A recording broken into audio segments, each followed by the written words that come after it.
मेरा नाम अनीला है। मेरी उम्र 25 साल है। मेरा जिस्म स्मार्ट, मेरी नीली आंखें तो मेरी दोस्तों के बकौल क़यामत हैं। मेरी बैंक में जॉब है और अच्छी ज़िंदगी गुजार रही हूँ। ये इन दिनों की बात है जब मैं शानी की वजह से बहुत परेशान थी। शानी मेरा बॉयफ्रेंड और सब कुछ है। शानी मेरा पड़ोसी है।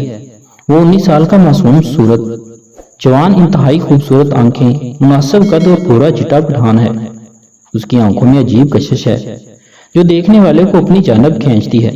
मेरी सब फ्रेंड्स की राल बहती थी। उसे देखते ही वो पागल हो जाती थी और जब वो हाथ मिलाता या फिर करीब बैठता तो उसके बदन से अजीब लहरें निकलती महसूस होती और बेख्तियार उसकी बाहों में जाने और उसे लिपटने को दिल करता। मैं शानी के सारे बदन से वाकिफ थी। उसे हर जगह से कई बार प्यार कर चुकी थी मगर जी कभी नहीं भरा था उससे। मैं जानती थी वो मेरे अलावा किसी को नहीं चाहता, वो ना ही करीब जाता है, मगर मुझे नहीं मालूम था ये मेरी खुशफहमी है। कुछ दिनों से मैं महसूस कर रही थी कि शानी मुझसे दूर रहने की कोशिश कर रहा है। मैं पूछती तो वो टाल जाता, मगर मुझे लग रहा था कहीं कोई चक्कर जरूर है, क्योंकि वो अब मुझसे कतराता था और जब भी मेरे सामने आता तो उसकी नजरें झुक जाती थी। अब ना ही वो मुझसे प्यार करता और ना ही कोई किस वगैरह। मैं इसी वजह से काफी परेशान थी क्योंकि मेरी ख्वाहिश पूरी नहीं हो रही थी। मैं उसके साथ वक्त गुजारने की आदी हो चुकी थी और अब मुझे उसकी तलब थी, मगर शानी था कि समझ नहीं पा रहा था। खैर इसी दौरान मुझे जॉब के सिलसिले में राजनपुर जाना पड़ा। राजनपुर में मेरी रहाइश का इंतजाम एक बंगले में किया गया था। 4 घंटे के सफर के बाद मैं थक गई। जब मैं राजनपुर पहुंची तो इस वक्त शाम के 7 बजे थे। गर्मियों के दिन थे। बंगले में मेरे अलावा एक 16 साल लड़का था। गेट उसने खोला और बताया वो चौकीदार का बेटा है और अपने बाप की जगह रात के लिए आया क्योंकि उसका बाप बीमार हो गया, गर्मी लग गई थी। जब भी वो यहाँ आया है। लड़का दिखने में कम उम्र लगता था। उसने मुझे रूम दिखाया। मैं अंदर गई तो अंदर काफी हवस थी। मैंने लड़के से पूछा एसी क्यों नहीं चलाया। वो बोला बाजी बिजली नहीं है और जनरेटर भी खराब है, 8 बजे बिजली आ जाएगी। मैंने उसे कहा चलो तुम कुछ ठंडा ले आओ। वो मुड़कर चला गया तो मैंने अपना बैग बेड की साइड टेबल पर रखा और वॉशरूम गई। जब बाहर निकली तो पसीने से मुकम्मल भीग चुकी थी और रूम में लड़का कोल्ड ड्रिंक लिए खड़ा था। मैं कमरे से बाहर आते हुए बोली अंदर बहुत गर्मी है, बाहर आ जाओ। सामने लान में लोहे की कुर्सियां थी। मैं वहां बैठी और उसे कहा लाओ मुझे दो। ये कहते ही जब मैं लड़के की जानिब देखा तो मुझे हैरत हुई। उसकी नजरें मेरे सीने का उभारों पर मरकूज थी। मैंने अपनी आंखों झुकाकर अपने सीने की जानिब देखा तो वहां का नजारा ही पुरकशिश था।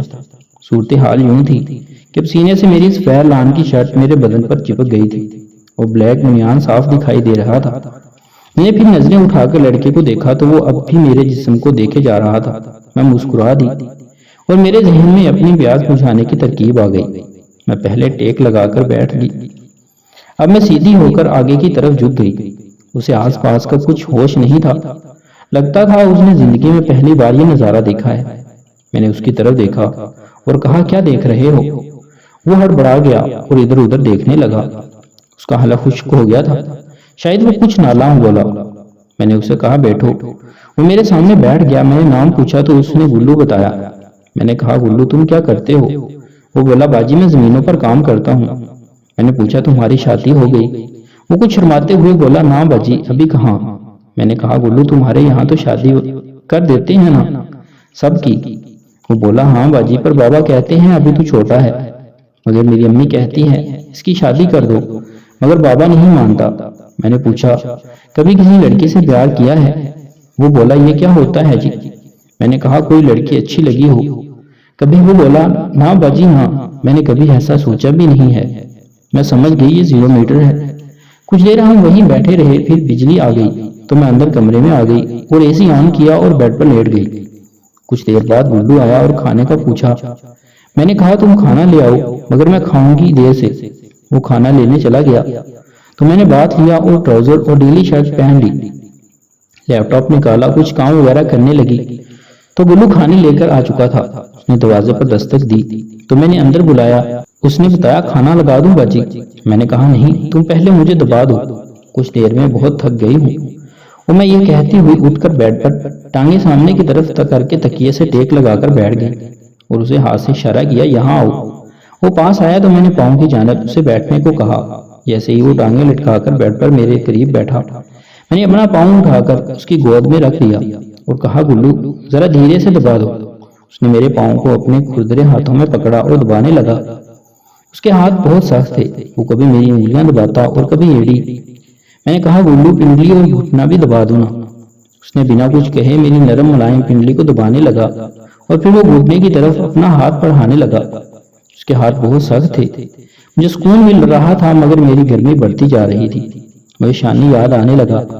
शानी मेरी जान मुझे बहुत मसलता था। उसके हाथ बहुत नरम थे। हम काफी देर यूं ही पड़े रहे। फिर मैं वहां जितने दिन मजे करते रहे और अब तो मुझे शानी भी भूल चुका था। फिर वहां से वापसी पर मैंने गुल्लू को मोबाइल सेट और कुछ रकम दी और कहा, मैं जब भी बुलाऊं तुम मुल्तान आ जाना। उसके बाद वो कई बार मुल्तान आया। मैंने उसे अपनी फ्रेंड से भी मिलवाया, जो उसे देखते ही कहती, आपका बॉयफ्रेंड तो हैंडसम है।